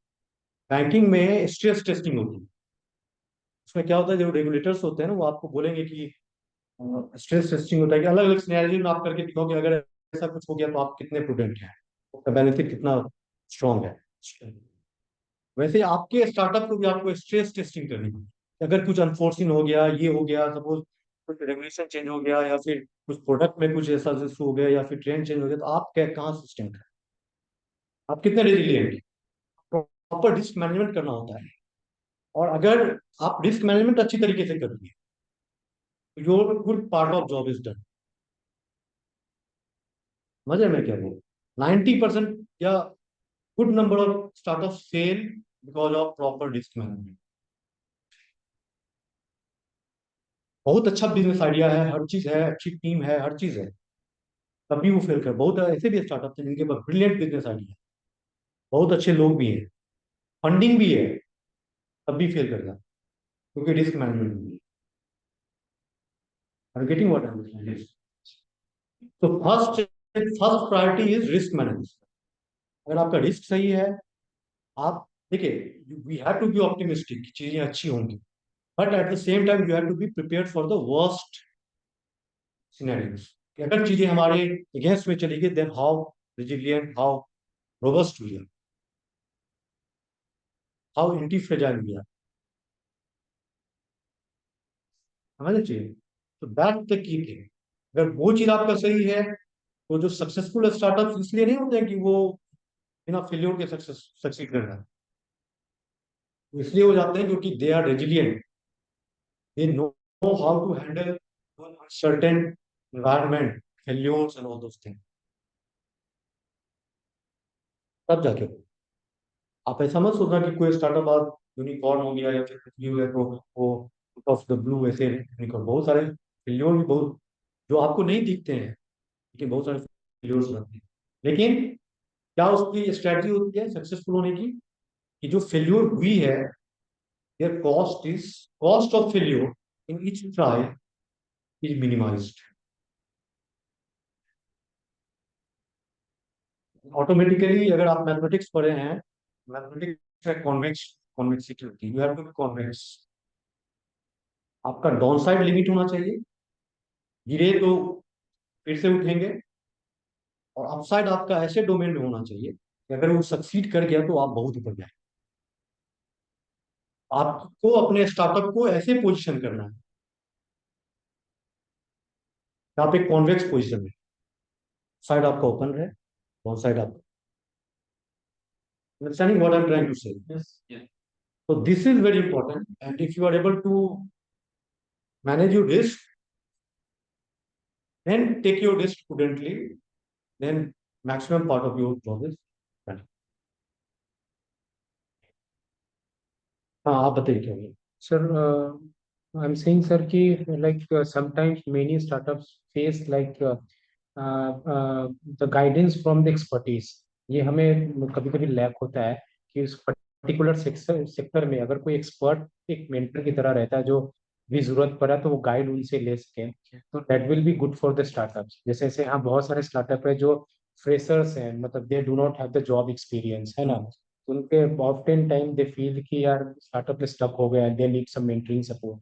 तो अगर डिपार्टमेंट की तरफ से अगर वैसा, या सीआईएमपी की तरफ से वैसे एक्सपर्ट्स को इम्पैनल कर दिया जाए पर्टिकुलर सेक्टर्स में, लाइक हेल्थ के लिए, एग्रीटेक के लिए, है ना, या फिर हाँ यार, सभी दिए गए हैं, सभी Mentors को तो होंगे अलॉट नहीं, किए गए नहीं हैं। नहीं, जो लोग ये तो पता CIMP चला कि में मेंटर्स हैं। हैं, सब अलॉटेड नहीं है। इफ यू हैव रिक्वायर्ड, अगर आपको रिक्वायर्ड है किसी भी स्पेशल टॉपिक पे, तो आपको वो मेंटर असाइन कर दिए जाते हैं। तो कोई स्पेशली इन लोगों का है कि कंसल्ट के स्पेशली अपने सेगमेंट के अलॉट कर दिया है, अलॉटेड नहीं है। बट हमारे पास बहुत सारे मेंटर्स हैं, अगर कोई भी दिक्कत होती है तो आप एडमिन से मिले। वो ऐसा जैसे हमारे साथ, मैं CIMP भी गया था, तो CIMP में हमें मेंटोर अलॉट किया गया कि आपके ये मेंटोर हैं, आपका ये सेक्टर है तो आपके ये मेंटोर हैं, आपके ये मेंटोर हैं, ऐसे। मैं CIMP में गया था, मुझे आपका इंक्यूबेशन सेंटर। हाँ, CIMP मेरा इंक्यूबेशन सेंटर है। मेंटर्स तो होंगे। हाँ, इसलिए वहां पे हमारे सबके जो जो CIMP में इंक्यूबेट हैं, उनके मेंटोर अलॉटेड है एक पर्टिकुलर। मेंटोर कितने स्टार्टअप देखते हैं?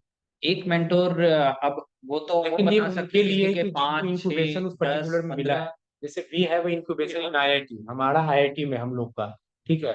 तो आईआईटी में आईआईटी पटना, तो मतलब एज अ सेक्टोरल एक्सपर्ट, मुझे तो मतलब वी हैव एग्रीटेक, इनका एड्यूटेक है, सेक्टोरल तो एक्सपर्टीज है नहीं आईआईटीज में। ऐसे भी नहीं है इनका जो है। मेरे तो पेट सिनेटी तो पूरा तो अलग ही है। हाँ, तो वैसे सर सेक्टोरल नहीं है, सेक्टोरल एक्सपर्टीज नहीं है सर। उनके पास तो जो होंगे उसी को वो हाँ। देंगे। तो वो नहीं किया गया है। अब मान लीजिए कि मेरा एग्रीटेक है, हेल्थ टेक वाला क्या गाइड करे?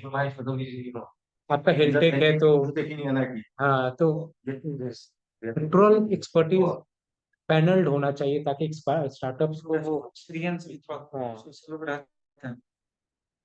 अब जैसे आपका एग्रीटेक का है तो आईआईटी में तो वो टेक्नोलॉजी दे सकते हैं, लेकिन आपके जो आपकी नीड होगी वो नहीं देखिए मिलाएगी। कि हम लोग बिल्कुल तीनों सही का आईआईटी में, वी विजिटेड आईआईटी आल्सो, हम लोग का एक सेशन भी हुआ, लेकिन वी फेल्ड कि we need a guidance of sectoral expert, जो कि नहीं है अवेलेबल, ये रिसोर्स अवेलेबल नहीं है। दैट्स व्हाई वी आर आपके लिए यदि एग्रीकल्चर डिपार्टमेंट कुछ यदि एग्रीकल्चर से रिलेटेड है, वैसे कोई एग्रीकल्चर कॉलेज ऑनलाइन ऑनलाइन वाले भी हैं। यदि उसमें मार्केटिंग वाले कुछ हों। आई थिंक हमें लगता है मेंटरशिप से ज्यादा रिक्वायरमेंट है, लाइक फंड्स हैं, लाइक लगता है कहीं पे डिसीजन में स्टक हो जाते हैं कि मान लो कि जहाँ पर ज्यादा फंड लग रही है तो वहां पर थर्ड टाइम सोचने लगते हैं लाइक कि इस पे करना चाहिए या नहीं करना चाहिए डिसीजन। आप लोगों के पास कोई आपकी अपने अपने स्टार्टअप में कोई सीए को आप लोगों ने रखा है या नहीं रखा है? है जो कि मेरा है सर, ये तो corporate- अपने काम से कोई भी फाइनेंशियल एक्सपर्ट्स को रखे हैं या नहीं रखे? नहीं, स्टार्टअप में नहीं है, आउटसाइडर है वो, तो सिर्फ कभी कंप्लायंस करने के लिए बस वो है। कहाँ जस्ट आप एक्सटर्नल सर्विस ले रहे हैं किसी हाँ, से? बस प्रॉपर ऐसा कोई जिनसे कंपनी इनकॉर्पोरेट करवाया है उन्हीं से थोड़ा बहुत guide। कि हर किसी भी कंपनी में एक जैसे सीएफओ जिसका काम है पूरा फाइनेंस को ये करना, वैसा नहीं है सर, नहीं है उतना अफोर्ड अभी कहाँ से कर पाएंगे। अफोर्डेबिलिटी भी बात आ जाती है। अभी जितने हैं उनके पास फंड, यदि यही बड़ा फंड होता तो सीएफओ रख लेते या सीएफओ को अटैच कर लेते। हाँ, फंडिंग कम है ना, आपको यू कैन नॉट मैं नहीं बोल रहा हूँ कि फुल टाइम, मैं बोल रहा हूँ कि ऐसे कुछ एक्सटर्नल तो होंगे नहीं नहीं क्या? सर, वो नहीं। यहाँ नहीं है, मेरे ख्याल से कुछ ही होंगे, कुछ ही स्टार्टअप होंगे जो कि यहाँ नहीं जो दिख थोड़ा रहे हैं। ग्रो कर लिए होंगे, 2 साल हो गए होंगे, में तो भी वो रख सकते हैं भाई कि हाँ चलो हमें भी जिनको रख फंड मिल गई है, हाँ? जिनके हाँ, रेवेन्यू वो भी उस लेवल पर सीएफओ रखना इट्स आप लोगों का कैसा रिवेन्यू कैसा? एवरेज 1 लाख 1.2 लाख हाँ, मेरा तो 1.5। रेवेन्यू जनरेट हो रहा है, ये मैं जान रहा हूँ। हमारा तो रेवेन्यू जनरेट हो रहा है। रेवेन्यू जिस रूप में आ रहा है उससे ज्यादा तो जा रहा है। अभी तो सर इनिशियली रेवेन्यू भी आएगा तो वो नेगेटिव बन ज्यादा हो रहा है। हमारा कभी कभी थोड़ा बहुत 20% negative cash cash flow flow रहता ही है। रेवेन्यू है। अगर मान जस्ट मैं रेवेन्यू है लेकिन आपका बर्न रेट ज्यादा है। नहीं, मेरा मैंने 20% बन रेट है। भी टर्नओवर देखे तो इस साल का मेरा टर्नओवर 4 करोड़ में जाएगा। तो आप ग्रो कर गए हैं, हाँ। तो मेनी स्टार्टअप जो भी चाह भी नहीं प्रॉफिटेबिलिटी कितना है? प्रॉफिटेबिलिटी वही तो बर्न कर रहे हैं, तो प्रॉफिटेबिलिटी नहीं हो सकती है ना उसमें हमारी। यदि देखें तो हमारी पर मंथ मैंने पर टर्न ट्रांजेक्शन हमारी 1% की मार्जिन प्रॉफिट आ रही है। ट्रांजेक्शन ज्यादा है 1% पे, टर्नओवर हम जितना ज्यादा राइज करेंगे तो तभी टर्नओवर हम राइज कर सकते हैं। हम जैसे एक्सपेंड करेंगे तो मेरी टर्नओवर बहुत हाई आ जाएगी, क्योंकि ये स्टार्ट किया हूं तो एक जस्ट ट्रायल में हमारी ये, तो हमें लग रहा है कि हमारा वो टर्नओवर के लिए मेरे लिए इशू नहीं है।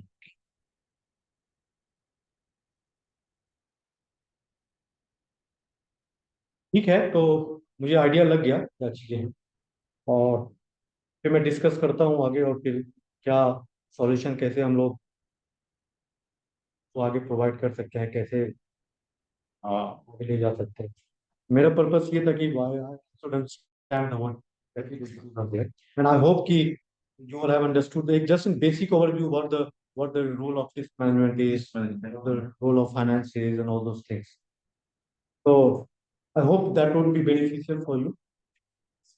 लग रहा है आपको कि कुछ इसमें मिलेगा, गाइडलाइन मिलेगी तो बहुत ही बेनिफिशियल है, सबको इसकी नीड है। डेफिनेटली और जैसा अभी भैया ने कहा, ये तो दी बेस्ट हो जाएगी मेरे लिए, तो गुम होगी। मैं पहले से केवल थॉट कर रहा हूँ कि कहाँ से टच करूंगा इन बीट में। लेकिन जो इनके आइडिया हैं कि यदि वो वाले क्रेडिट हम बैंक से बात कर रहे थे जो आप उसको दे रहे हैं, तो वहां पे नहीं सेटअप हो रही थी।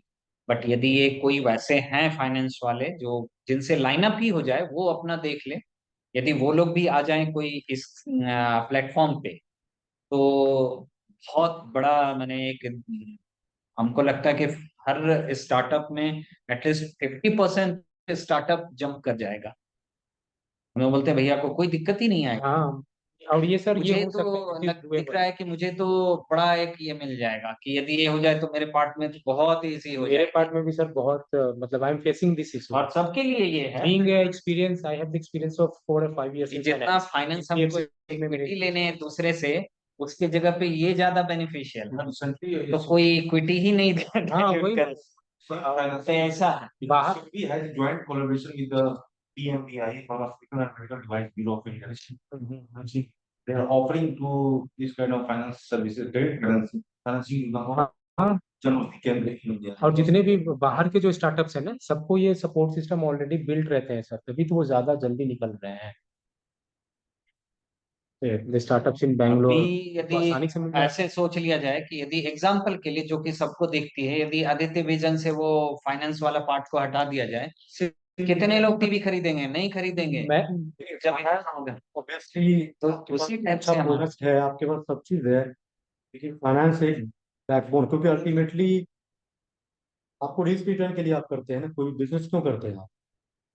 Return risk return, monetary risk customer return also thought कि अगर ईएमआई पे है तो उसको भी रिस्क मैनेजमेंट वो एक स्केलेटन है वो आपका, नहीं, ये पार्ट है, हमारा तो अलग पार्ट है, लेकिन वो पार्ट एक एक फंक्शनल चीज है जो आपका एरिया ऑफ एक्सपर्टीज है, ठीक है।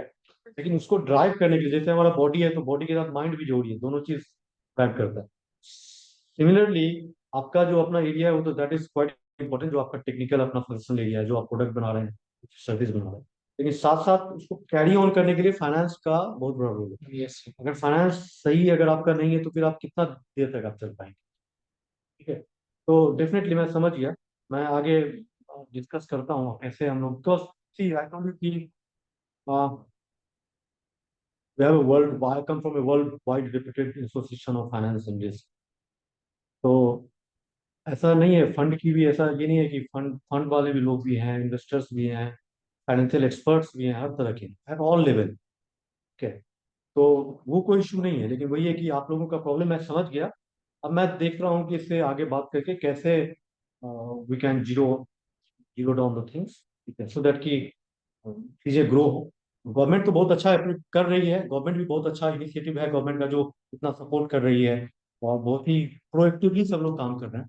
तो डेफिनेटली अभी नेशनल स्टेज में तो थोड़ी तो इशू ग्रेजुअली ही, क्योंकि कल्चर बिल्डअप करने में तो थोड़ा टाइम लगता है, सब चीज एक ही कहीं भी नहीं हुआ है ऐसा कि एक ही बार में सब चीजें हो जाती नहीं नहीं, ये आज यहाँ पे बैठे हैं हम लोग, We are being affected.